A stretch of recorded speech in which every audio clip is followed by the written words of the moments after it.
melanjutkan penerbangan. Sudahlah, berhenti merenung. Ayo kita temui Taiwu dan lainnya. Mereka pasti kebingungan mencari kita saat ini, ucap Su Yan sambil menepuk pundak Xiao Tian. Belum sempat Xiao Tian menjawab ucapan Su Yan, terdengar suara Taiwu dari arah belakang Su Yan. Kalian tak perlu menjemput kami, karena kami semua sudah berada di sini.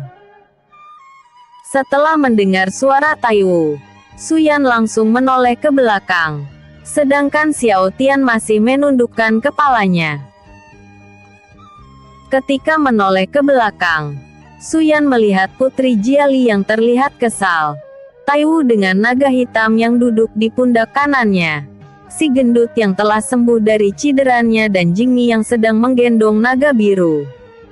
Kalian, bagaimana cara kalian menyusul kami?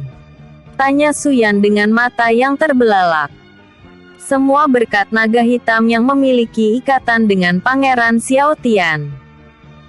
Jika tak ada naga hitam di dekat kami, mungkin kami tak akan bisa menyusul kalian, jelas Taiwu sambil menatap Su Yan. Ketika Taiwu sedang menjelaskan cara mereka menemukan lokasi Xiao Tian, Putri Jiali melangkahkan kakinya dengan napas yang tak beraturan karena sambil menahan rasa kesal.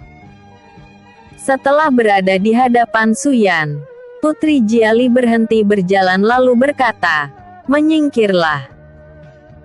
Sambil menyuruh Su Yan minggir, Putri Jiali mengeluarkan hawa membunuh yang dia pancarkan khusus kepada Su Yan. Karena paham betul dengan apa yang dirasakan Putri Jiali, Su Yan langsung menyingkir dari hadapannya sehingga Putri Jiali bisa menghadap Xiao Tian yang masih menundukkan kepalanya. Ketika Xiao Tian masih merenung, Putri Jiali langsung menamparkan pipi kanannya dengan air mata yang mengalir deras. Plak! Bekas tamparan Putri Jiali terlihat begitu merah karena dia menamparkan Xiao Tian dengan sekuat tenaga. Namun Xiao Tian hanya bisa menundukkan kepalanya karena sudah kehabisan kata-kata untuk membela diri. "Aku kecewa padamu, Yan Yan. Kenapa kau meninggalkan kami dan menghadapi musuh seorang diri? Tak bisakah kau mempercayai kami sedikit saja? Bisakah kau berhenti menelan mentah-mentah semua masalah yang kau hadapi seorang diri? Jawab aku, Yan Yan," ucap Putri Jiali dengan kesal. "Maafkan aku Lili. Aku tak bermaksud menelan semua masalahku sendiri. Tapi aku..." Belum sempat Xiao Tian menyelesaikan ucapannya, Putri Jiali memotong pembicaraan dengan nada yang cukup tinggi. "Tapi apa? Aku..." Belum sempat Xiao Tian menyelesaikan kalimatnya, Putri Jiali kembali memotong ucapannya dengan berkata, "Aku tak ingin mendengar alasanmu. Jika kau melakukan hal seperti ini lagi, maka tak akan ada lagi Yan Yan dan Lili. Baiklah, aku berjanji tak akan melakukannya lagi. Maafkan aku, Lili," ucap Xiao Tian sambil menatap mata Putri Jiali. Ketika suasana masih cukup panas, si gendut mencoba mencairkan suasana dengan berkata, "Sudahlah, setidaknya sekarang kita sudah bertemu lagi." Putri Jiali membuang muka, karena masih merasa kesal. Ketika Xiao Tian masih memandang Su Gendut, Jingmi menarik tangan kanannya lalu berkata, "Ayah Xiao Tian, di mana Kaibo dan Kak Liangsu? Mereka masih berada di tangan musuh, tapi kau tak perlu khawatir. Kita pasti akan merebut mereka kembali," ucap Xiao Tian sambil tersenyum tipis. "Karena semuanya sudah berkumpul, ayo kita lanjutkan perjalanan kita," ucap Taiwu sambil menepuk tangannya untuk mengalihkan perhatian semua orang. "Kau benar. Kita harus menolong Huang Li secepat mungkin," ucap Su Yan sambil tersenyum tipis. Naga hitam, berubahlah ke wujud aslimu. Setelah mendengar perintah tuannya, naga hitam langsung melompat dari pundak Taiwu dan berubah ke bentuk raksasanya. Xiao Tian dan semua teman-temannya langsung naik ke pundak naga hitam tanpa terkecuali. Bahkan naga biru yang masih dalam mode mininya juga ikut naik ke atas punggung naga hitam sambil digendong oleh Jingmi. Ketika semua orang telah naik di atas punggung naga hitam, mereka langsung dibawa terbang menuju Laut Barat. Di atas langit dalam perjalanan melewati Gunung Iblis, Xiao Tian duduk di atas kepala naga hitam seperti biasanya. Dia ditemani oleh Dewa Petir yang duduk tepat di sampingnya. Sedangkan Taiwu dan yang lainnya duduk di atas punggung naga hitam tanpa terkecuali. Bagaimana caramu lulus dari ujian alam roh? Kupikir kau akan gagal. Ku dengar ujian alam roh tak pernah meluluskan orang yang telah mencapai tingkat pendekar alam surgawi sekalipun. Sedangkan kultivasimu terlampau jauh dari peserta-peserta sebelumnya. Jika bukan karena Dewa Kerasun Wukong yang mengirimmu, aku mungkin tak akan menyetujuimu untuk pergi ke sana. Karena setahuku, setiap orang yang mengikuti ujian alam roh pasti berakhir tragis. Roh mereka tak akan bisa kembali karena dihancurkan dan terputus dari roda reinkarnasi. Bisa dibilang benar-benar kematian yang abadi. Ujiannya memang cukup sulit. Jika aku salah langkah sedikit saja, mungkin aku akan gagal seperti yang sebelumnya. Aku bersyukur karena melakukan ujian di saat masih lemah, jawab Xiao Tian sambil menatap Dewa Petir. Kenapa kau malah bersyukur karena masih lemah? Tanya Dewa Petir dengan heran. Karena jika aku sudah terlampau kuat, aku pasti sudah gagal di saat pertama kali mencoba. Jika aku lebih kuat daripada tikus-tikus yang menghadangku waktu itu, aku pasti gagal dalam ujian karena menghabisi para tikus yang merupakan kloning dari roh tikus suci. Jelas Xiao Tian dengan dahi yang dikerutkan.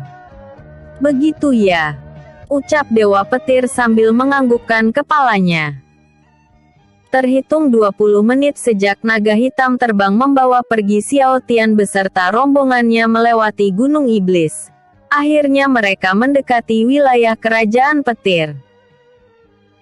Awalnya Xiao Tian berniat untuk mendarat di Kerajaan Petir untuk istirahat.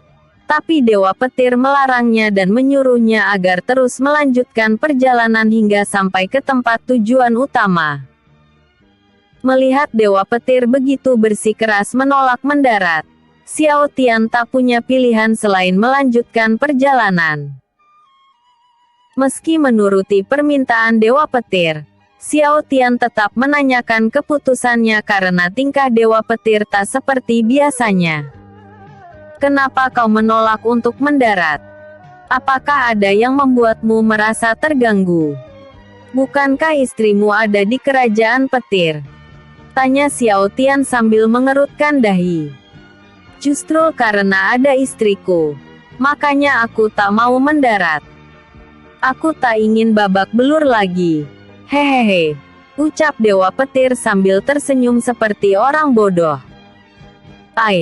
Ya sudahlah. Lagi pula aku harus menyelamatkan Huang Li secepat mungkin. Terbanglah lebih cepat naga hitam. Ucap Xiao Tian sambil menepuk kepala naga hitam dengan lembut. Roar. Kenapa kita tak mendarat?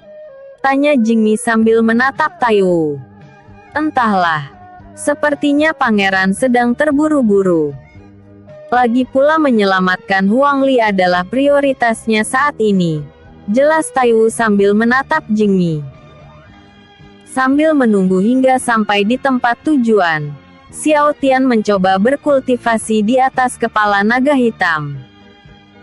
Meski tahu tanpa Sun Long proses kenaikan tingkatnya akan semakin lama, dia tetap mencoba fokus berkultivasi sesering mungkin. Ketika Xiao Tian sedang fokus berkultivasi, Dewa Petir menatapnya dengan pandangan serius.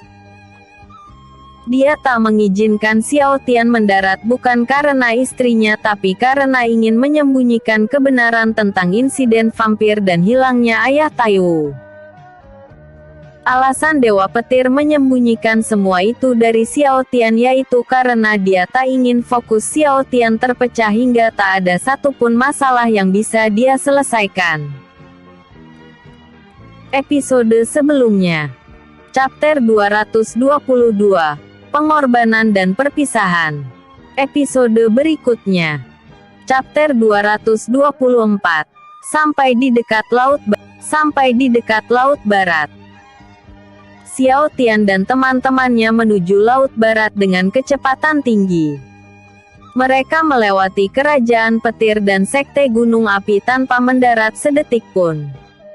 Bahkan ketika sampai di wilayah Kerajaan Api pun mereka terus melaju kencang tanpa menoleh ke belakang. Wujud naga hitam yang cukup besar membuat beberapa orang terkejut dan penasaran. Tapi karena kecepatan terbangnya yang begitu luar biasa dan hanya dapat dilihat sekilas saja, para penghuni Kerajaan Petir, Sekte Gunung Api dan Kerajaan Api membiarkannya lewat begitu saja. Setelah terbang cukup lama, akhirnya mereka sampai di dekat batas lautan bagian barat. Cuaca di atas batas lautan bagian barat begitu tak karuan. Angin kencang disertai awan hitam yang dipenuhi oleh kilatan petir putih membuat Xiao Tian terpaksa mendarat di bawah lautan pasir. Setelah mendarat di wilayah pasir putih yang berjarak beberapa meter dari batas lautan bagian barat, Xiao Tian langsung melompat turun dari atas kepala naga hitam.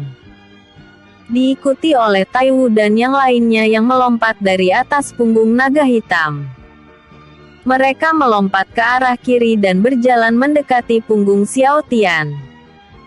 Cuaca yang mengerikan.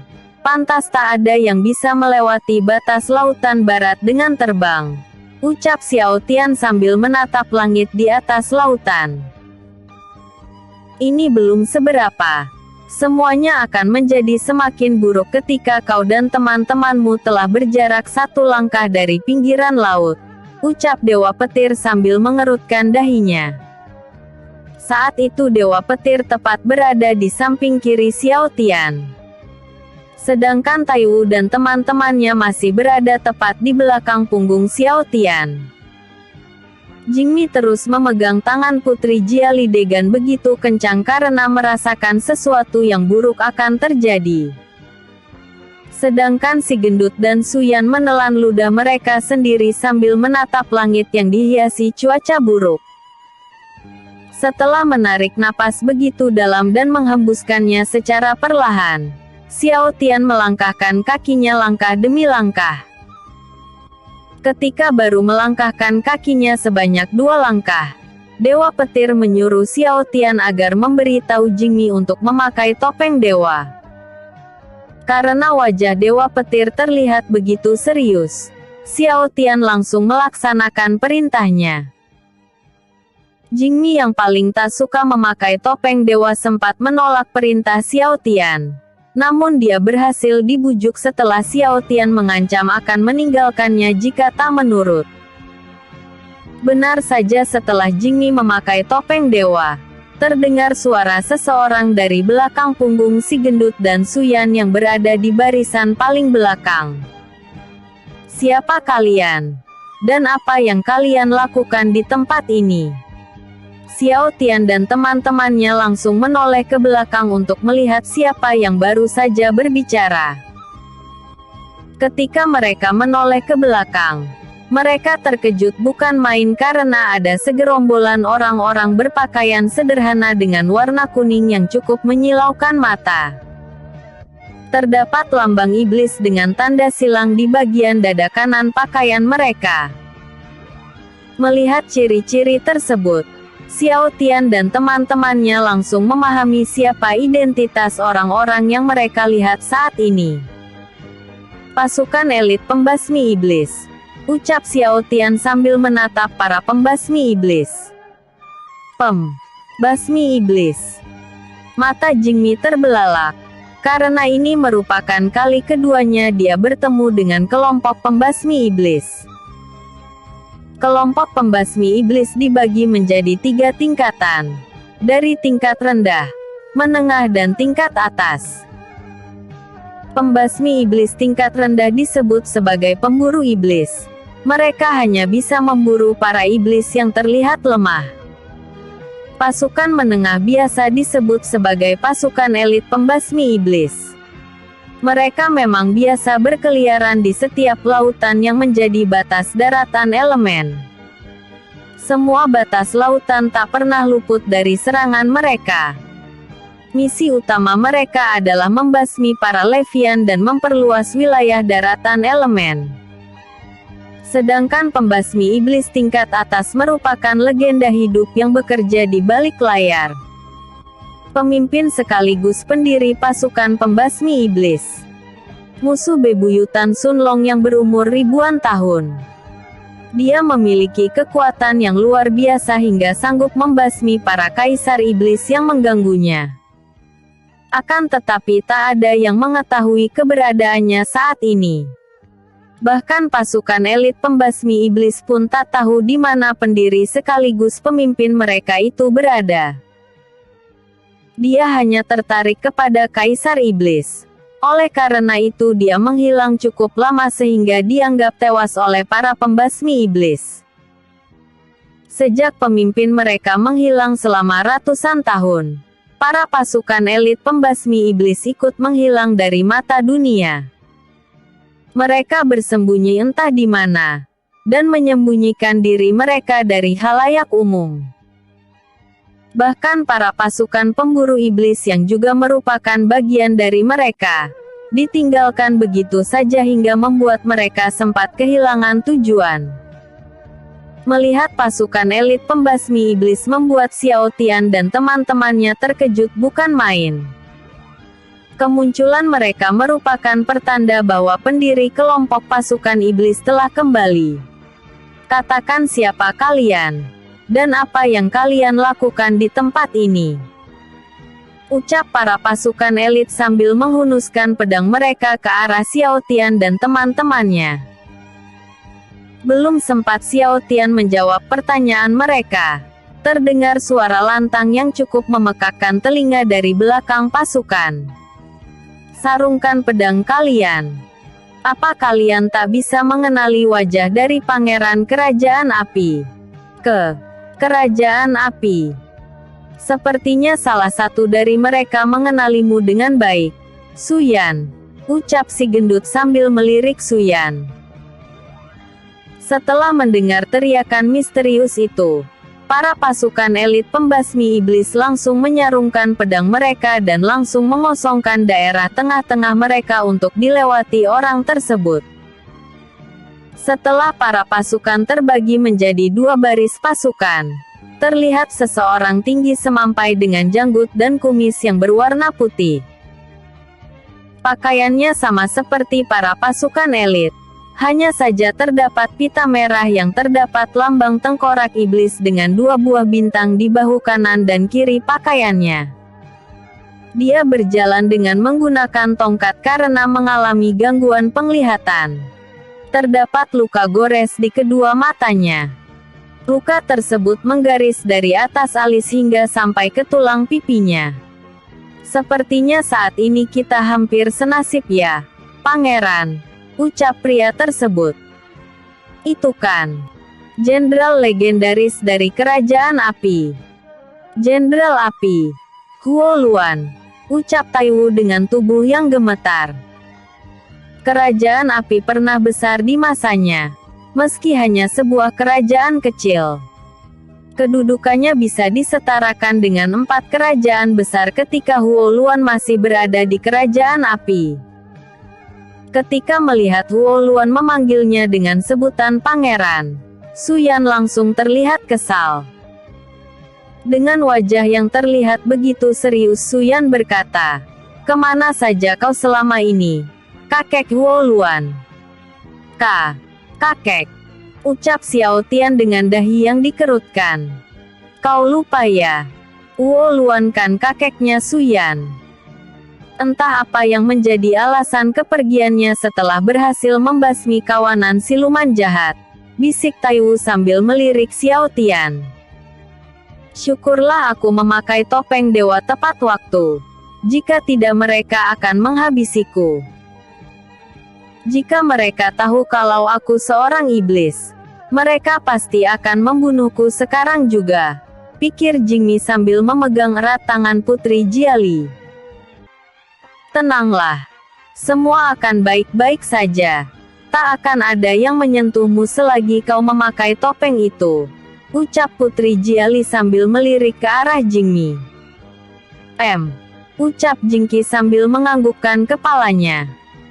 Ketika semua orang disibukkan oleh pikiran mereka masing-masing, Suyan melanjutkan ucapannya dengan berkata, bagaimana bisa kau menjadi pemimpin dari salah satu pasukan elit pembasmi iblis? Itu bukan urusanmu lagi, Pangeran. Ngomong-ngomong kau terlihat berbeda dari sebelumnya Pangeran. Apakah ingatanmu telah kembali? Tanya Huo Luan. Ingatan apa maksudmu? Tanya Suyan dengan wajah serius.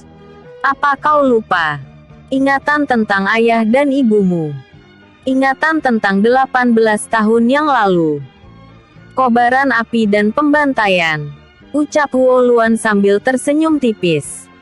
Kobaran api. Pembantaian. Suyan mendadak sakit kepala setelah mendengar ucapan Huo Luan. Ingatan yang dia pikir mimpi buruk kembali terlintas di kepalanya. Dia melihat ayahnya yang merupakan raja dari kerajaan api, membantai sebuah desa dengan membakar dan membunuh seluruh penduduk tanpa terkecuali. Tidak. Ayah tak mungkin membantai orang-orang tanpa sebab yang jelas. Ini semua pasti bohong. Tidak. Ucap Suyan sambil memegang kepalanya. Sepertinya ingatanmu belum pulih seutuhnya. Jika tiba saat di mana kau berniat menghancurkan kerajaan api, aku akan menjadi orang pertama yang akan membunuhmu. Untuk kali ini, ku biarkan kau tetap hidup dengan damai, ucap Huo Luan sambil menatap Suyan. Episode sebelumnya. Chapter 223. Melanjutkan penerbangan. Episode berikutnya. Chapter 225. Keributan. 5. Keributan. Pulanglah ke kerajaanmu Pangeran. Raja telah menunggumu. Ku dengar dia mencarimu kemana-mana sejak kabur dari sekte Gunung Api, ucap Huo Luan dengan nada sinis. Aku tak akan pulang. Aku masih punya urusan yang harus diselesaikan. Lagi pula aku hanyalah pangeran yang tak diinginkan. Pangeran yang tak bisa belajar berbagai macam teknik bela diri meskipun dilatih oleh seorang ahli. Bahkan memerlukan banyak pil penguat tubuh untuk memperlancar kultivasi. Karena aku memerlukan banyak pil untuk meningkatkan kekuatan, akhirnya aku dibuang di sekte Gunung Api. Tak hanya itu, ayah dan ibu berhenti mengirimkan pil sejak mengirimkan aku ke sekte itu. Lalu untuk apa mereka mencariku? Saat kekacauan terjadi di kerajaan angin, aku melihat mereka dari balik puing-puing bangunan. Meski melihat mereka ada di sana, aku tak ingin menemui mereka karena masih menginginkan kebebasan. Aku hanya memperhatikan mereka dari jauh, dari mulai datang, membangun kembali kerajaan angin hingga kembali pulang ke kerajaan api. Mereka datang cukup lambat hingga tak sempat bertarung dengan para iblis. Begitu pula sekte Gunung Api dan yang lainnya. Aku memang merindukan kasih sayang mereka.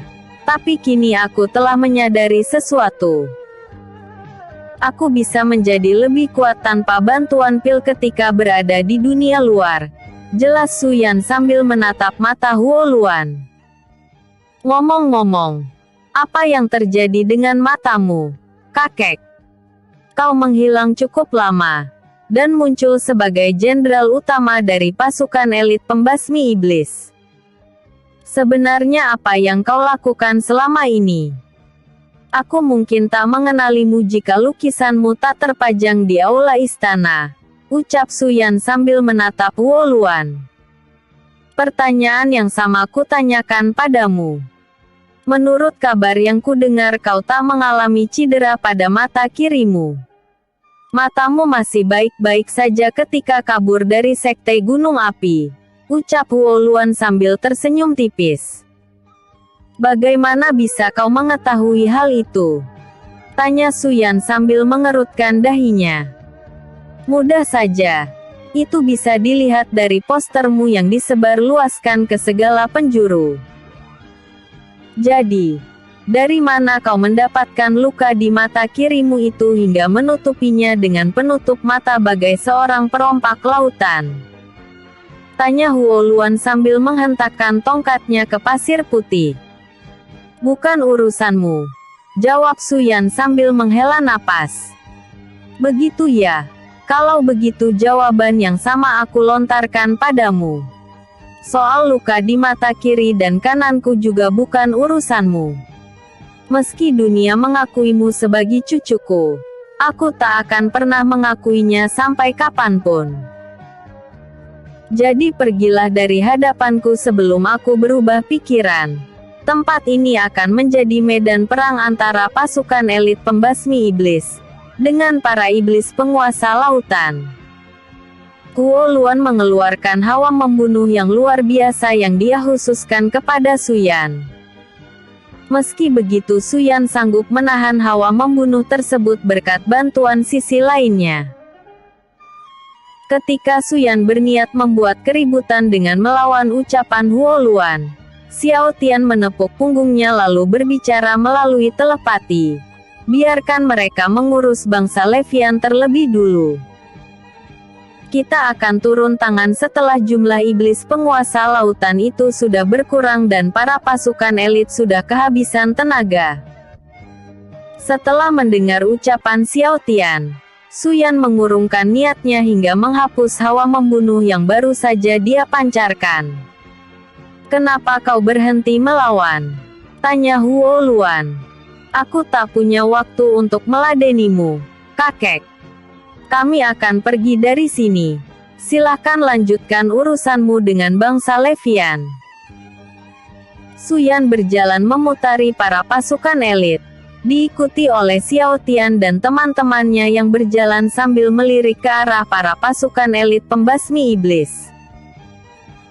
Ketika baru satu langkah di belakang punggung para pasukan elit, Woluan menghentikan langkah Xiao Tian dan teman-temannya karena curiga dengan Jingmi yang terlihat seperti anak kecil.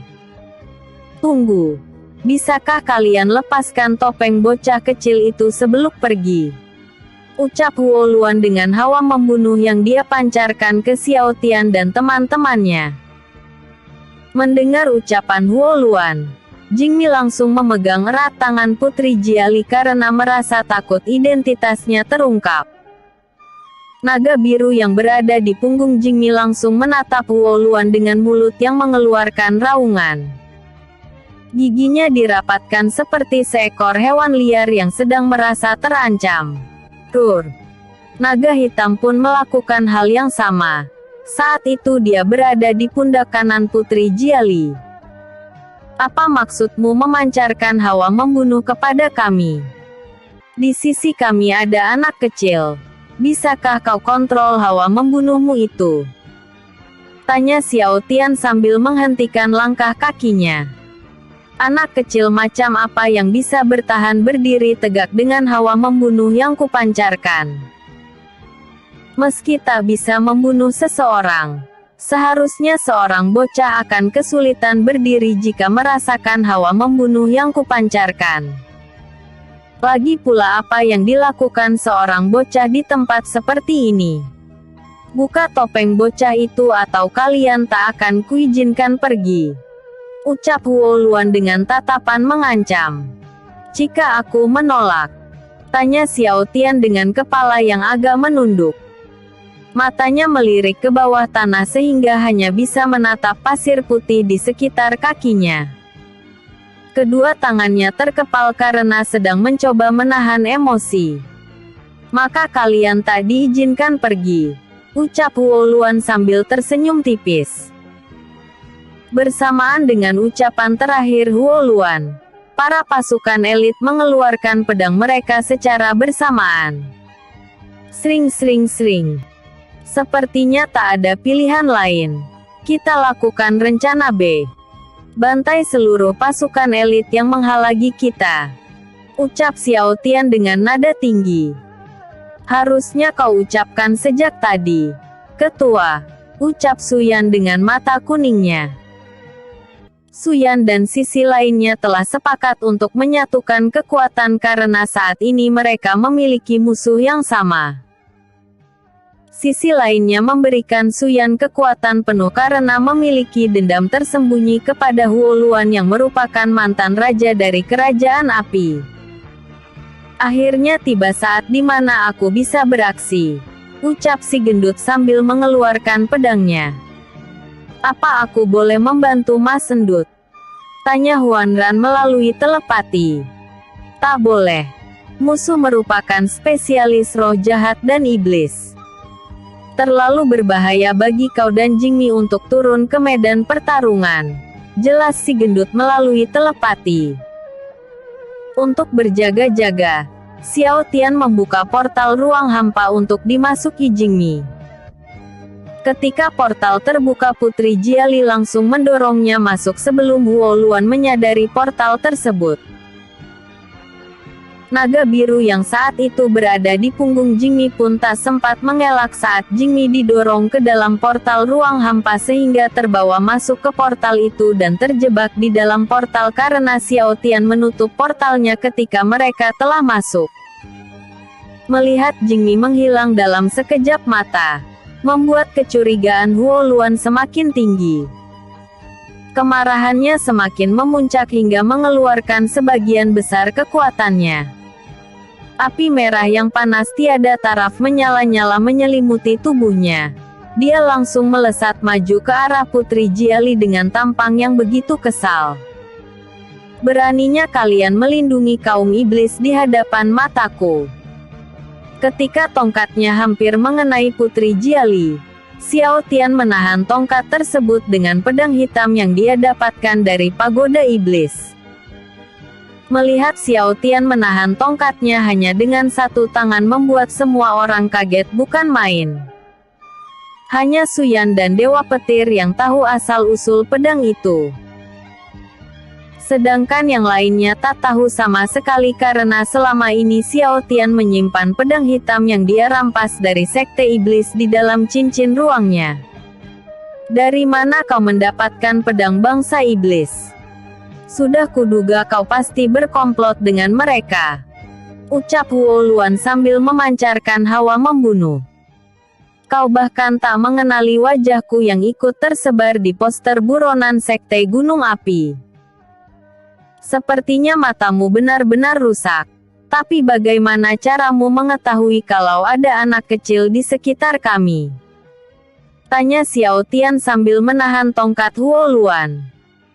Belum sempat Huo Luan menjawab pertanyaan Xiao Tian, salah satu pasukan elit memotong pembicaraan dengan berkata, "Aku ingat sekarang. Hati-hatilah Jenderal. Dia adalah Pangeran Xiao Tian dari Kerajaan Petir. Menurut informasi sekte Gunung Api hampir dimusnahkan oleh topeng bencana karena posternya yang tersebar luas." Begitu ya. Tak kusangka seorang pangeran bisa terlibat dengan bangsa iblis. Pantas saja sekte iblis tak pernah bisa dikalahkan.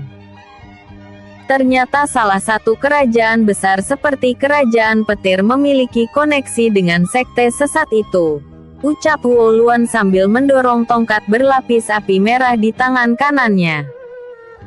Informanmu cukup terampil. Tapi yang kau kesimpulanku itu benar-benar salah. Aku tak ada kaitannya dengan sekte iblis. Dan kerajaan petir tak ada hubungannya dengan pedang hitam ini. Soal dari mana dan kenapa aku bisa memakai pedang ini bukan urusanmu. Jenderal Api, Guo Luan. Xiao Tian melapisi pedangnya dengan api biru sehingga membuat Guo Luan terpental mundur. Api biru. Para pasukan elit terkejut bukan main melihat Xiao Tian mengeluarkan api biru. Kalau kau suka bermain api, akan kutunjukkan api yang sebenarnya. Xiao Tian menghunuskan pedangnya ke arah Guo Luan yang terdorong mundur beberapa langkah. Episode sebelumnya. Chapter 224. Sampai di dekat Laut Barat. Episode berikutnya. Chapter 226. Bantai Abis. Xiao Tian telah mengejutkan semua orang dengan mengeluarkan api biru yang cukup langka. Hanya orang-orang tertentu yang bisa menguasai api tersebut. Guo Luan semakin tertarik melawan Xiao Tian hingga melupakan niatnya untuk menyimpan tenaga agar bisa bertahan saat menyerang bangsa Levian. Sedikit demi sedikit tenaganya terus meningkat. Sambil menatap Xiao Tian dengan serius, dia pun berkata, "Hahaha, tak kusangka aku bisa dipojokkan oleh seorang bocah. Bocah ini milikku. Sisanya kuserahkan pada kalian." Guo Luan tersenyum lebar setelah melihat kemampuan berpedang Xiao Tian. Sedangkan para pasukan elit langsung melesat ke arah Tai Wu dan yang lainnya dengan pedang emas di tangan mereka. Tai Wu yang saat itu berada di barisan paling belakang langsung melesat maju melewati yang lainnya sambil mengeluarkan 2 buah pedang di belakang punggungnya. Naga hitam langsung melompat dari punggung Tai Wu lalu berubah ke wujud raksasa untuk menakuti para pasukan elit. Saat naga hitam berubah tepat di hadapannya, Tai Wu langsung menaiki ekor naga hitam dan berlari terus hingga mencapai kepala naga hitam. Dengan mengkombinasikan semburan api naga hitam dan tarian pedang milik Tai Wu, para pasukan elit dapat dihabisi dalam sekejap mata. Ketika Tai Wu dan naga hitam menyatukan kekuatan mereka, Putri Jiali menebas membekukan para pembasmi iblis di sekelilingnya dengan jurus es pembeku yang telah dia kuasai. Sedangkan si gendut menebas para pasukan pembasmi iblis dalam hitungan detik dengan teknik pedang surgawinya. Melihat para pasukan elitnya dihabisi dalam sekejap mata, membuat Guo Luan naik pitam. Emosinya semakin melonjak tajam setelah Suyan mengeluarkan bola cahaya yang merupakan jurus andalan bangsa siluman serigala suci. Sepertinya tak ada pilihan lain selain menghabisi kalian sekarang juga. Tak hanya bekerja sama dengan Sekte Iblis, kalian juga bekerja sama dengan siluman serigala suci. Benar-benar tak bisa dimaafkan. Guo Luan menancapkan tombaknya ke tanah, hingga membuat bumi berguncang. Tekanan Qi yang terpancar dari tubuhnya terus meningkat tajam hingga melewati tingkatan dewa petarung. Akan kutunjukkan arti dari kekuatan sejati. Matilah para manusia sesat. Teknik penghancur alam. Meteorit raksasa. Ucap Guo Luan sambil menancapkan tombaknya ke dalam pasir putih. Tak lama setelah tombaknya tertancap di dalam pasir, sebuah meteor berukuran raksasa terlihat dari atas langit hingga menutupi sinar matahari karena ukurannya yang luar biasa besarnya. "Apa-apaan ini?" ucap Tai Wu dengan mata yang terbelalak. "Yang benar saja. Bagaimana bisa ada batu sebesar itu terjatuh dari atas langit?" ucap si gendut sambil menatap ke atas langit.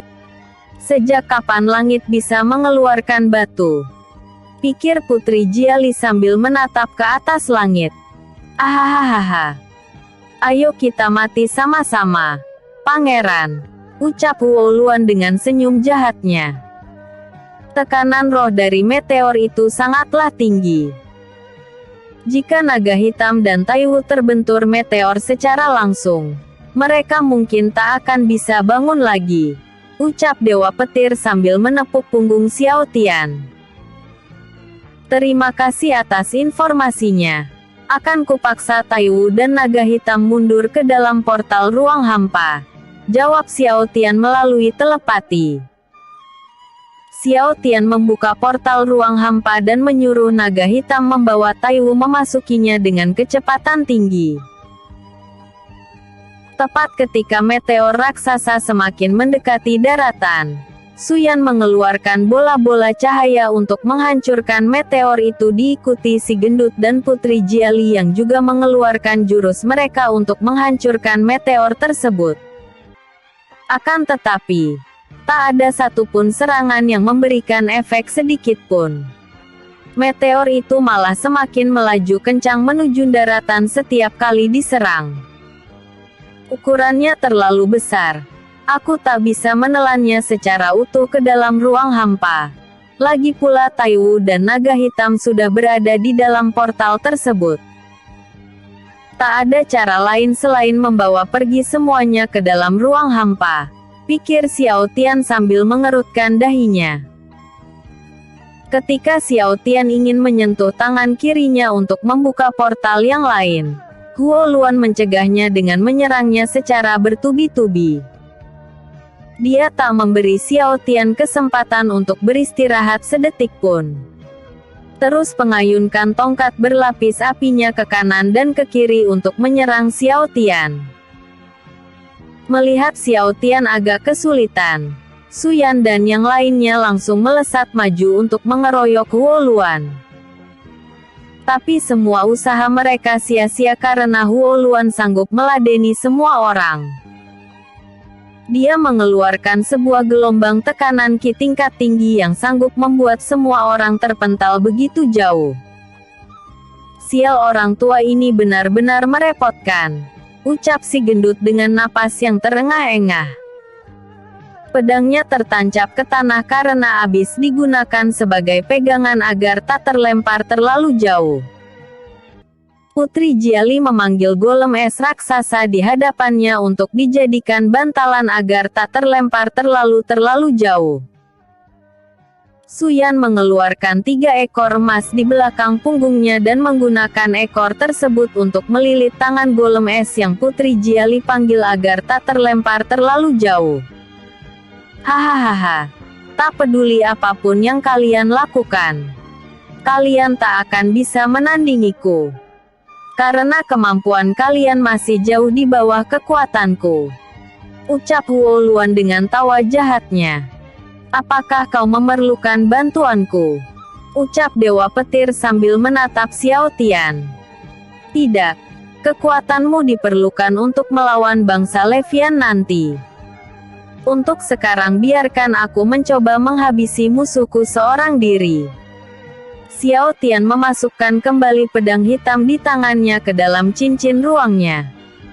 Setelah pedang hitam pagoda iblis menghilang, dia mengeluarkan 2 pedang hitam bergerigi yang dia ambil dari Kaibo waktu itu. Kedua pedang itu berputar-putar di hadapan Xiao Tian lalu jatuh tepat di masing-masing telapak tangan Xiao Tian yang terbuka lebar. Percuma saja kau mengganti pedang. Keadaanmu tak akan berubah hanya dengan mengganti pedangmu. Huo Luan melesat maju ke arah Xiao Tian.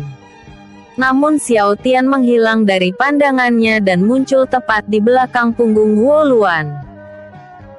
Bersamaan dengan munculnya Xiao Tian, salah satu pedang bergerigi telah tertancap di punggung Huo Luan karena kelengahannya. Teknik 1000 langkah cahaya. Bagaimana kau bisa menguasai teknik yang telah lama menghilang itu? Tanya Huo Luan dengan mata yang terbelalak. Aku tak punya kewajiban untuk menjawab pertanyaanmu itu, ucap Xiao Tian sambil menarik pedangnya keluar. Setelah pedang bergerigi ditarik keluar dari punggungnya, Huo Luan terjatuh hingga tergeletak dalam posisi tengkurap di atas pasir. Dengan punggung yang berlumuran darah dia berkata, "Aku tewas oleh seorang bocah karena terlalu meremehkan lawanku. Tak kusangka kau bisa berlari lebih cepat dari yang kuduga. Andai ku perkuat pertahananku, kau tak mungkin bisa melukaiku. Tapi meski begitu aku tetap merasa puas. Karena kalian semua akan tetap mati bersamaku." Hahaha. Huo Luan tertawa begitu keras hingga akhir hayatnya. Setelah Huo Luan menghembuskan napas terakhirnya, Xiao Tian mencoba mengaktifkan portal ruang hampa. Akan tetapi portal tersebut tak kunjung muncul meski mencoba berkali-kali. "Sial, apa yang terjadi?" ucap Xiao Tian dengan tangan yang gemetar. Episode sebelumnya. Chapter 225. Keributan. Episode berikutnya. Chapter 227. Menghindari meteorit raksasa.